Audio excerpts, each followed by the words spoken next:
खबर आपको देंगे। डेनमार्क हुकूमत ने कुरान पाक की बेहुरमती को गैर कानूनी करार देने के बिल की तजवीज़ दे दी है। पाकिस्तान ने डेनमार्क की हुकूमत की तजवीज़ का खैर मकदम किया है। मज़ीद तफसीलात हासिल करेंगे डॉन न्यूज़ के नुमाइंदे अब्दुल्ला मोहम्मद से। अब्दुल्ला, बताएगा इस हवाले से मज़ीद आप।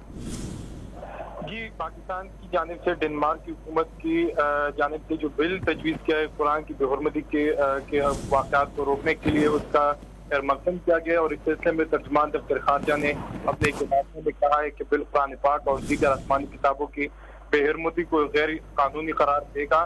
तर्जुमान दफ्तर खारजा के अलामिया के मुताबिक बिल कुरान पाक और दीगर आसमानी किताबों की बेहुरमती को रोकने की जानिब से दुरुस्त सिमत में एक कदम है, जबकि मुक़द्दस किताबों की बेहुरमती और जलाना मजहबी मुनाफरत का एक संगीन अमल है।